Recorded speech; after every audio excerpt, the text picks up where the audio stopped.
The journey begins with a simple question: how do we preserve tradition in a rapidly modernizing world? As we travel towards Palghar, the landscape slowly begins to change.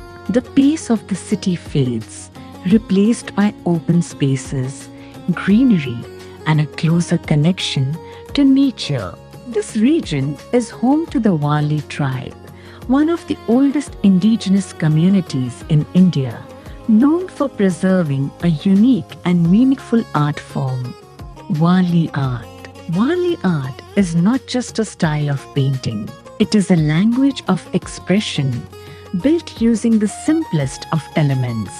Circles, triangles, and squares come together to form scenes that represent everyday life: farming, dancing, hunting, festivals, and the natural environment. These shapes are inspired by nature itself. The circle represents the sun and moon. The triangle comes from mountains and trees, and the square often signifies a sacred or human space. Despite its minimal form, Warli art carries deep meaning. It reflects a way of life where humans, animals, and nature exist in harmony. Each composition is not just an image, but a story passed down through generations without written words. To understand the current relevance of this art form, we began our research with secondary study and discussions with faculty members. These conversations helped us build a foundation and raised an important concern. While Warli art is widely recognized as a cultural symbol, it is rarely integrated into structured education. This led us to take the research beyond theory and into real environments.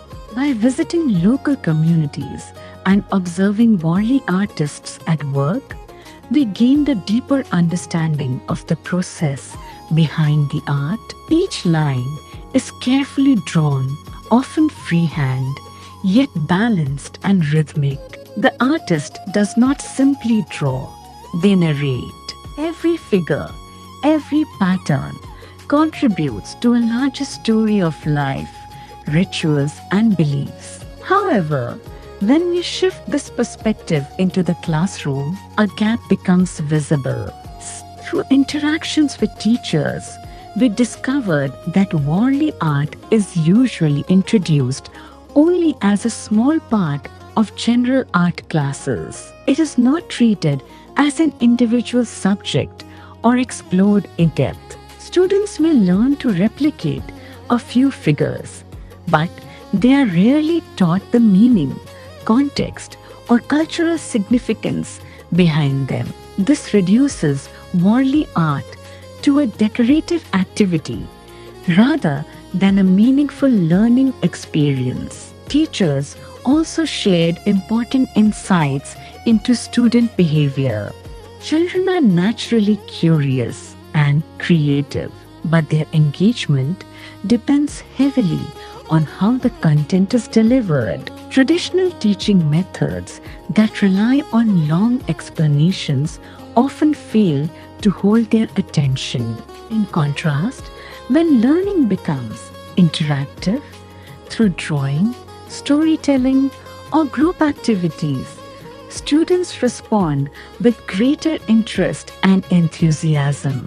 One particularly interesting concept discussed was about perception and learning through real-world connections. For example, the idea of a clock that rotates in the direction of the Earth's movement challenges conventional thinking and encourages curiosity. This reflects how education can move beyond memorization and become a tool for exploration and understanding. As we continue documenting Palghar, its surroundings revealed a strong connection between environment and art. The beaches, trees, and open landscapes are not just part of the setting. They are the same elements that appear in Warli paintings. Nature is not observed from a distance here. It is lived, experienced, and expressed through art. In contrast, classrooms often lack this connection. While students are eager to learn, the structure of formal education leaves little room for cultural subjects. Academic priorities tend to focus on standardized curricula, making it difficult to introduce traditional knowledge systems in a meaningful way. Yet, this is where the opportunity lies. Warli art, with its simplicity and storytelling nature, has the potential to become a powerful educational tool. It aligns naturally with how children learn through visuals, imagination, and hands-on experiences. Our research suggests that children understand and retain concepts better when they actively participate in the learning process. Instead of copying designs, they should be encouraged to create their own stories using Warli elements. Simple modules can be designed to introduce basic shapes and gradually build towards complete compositions. Activities can include drawing scenes from daily life, working in groups to create murals, or even translating personal experiences into visual stories. Such approaches not only improve artistic skills but also develop confidence, communication, and creative thinking. Another important aspect is accessibility. In many rural schools, resources are limited. Therefore, learning methods must rely on simple and easily available materials, paper, chalk, or natural colors. This ensures that the process remains inclusive and practical. Understanding Warli art also means understanding its cultural context. It is not created for individual recognition, but for community expression. Most compositions focus on collective activities rather than isolated figures, reflecting values of unity and cooperation. When students learn this, they are not just learning how to draw, they are learning how to see the world differently. They begin to understand that art can be a medium of storytelling, a reflection of identity, and a way of preserving traditions. This brings us back to the core question: how do we preserve tradition? The answer does not lie only in documenting or showcasing art forms. It lies in integrating them into everyday learning. When children are introduced to cultural practices like Warli art at an early age, they develop a deeper sense of connection to their heritage. They begin to value not only the visual aspects, but also the stories and meanings behind them.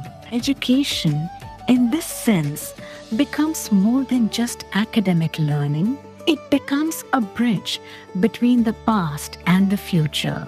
Warli art, though ancient, holds relevance even today. Its simplicity makes it accessible, its stories make it relatable, and its cultural depth makes it meaningful.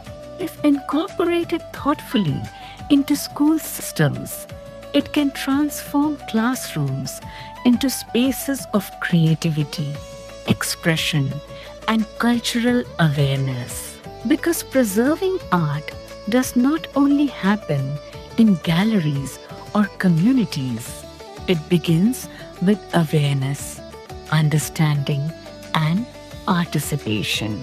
And when tradition becomes a part of education, it does not fade away. It evolves, adapts, and continues to live through the next generation.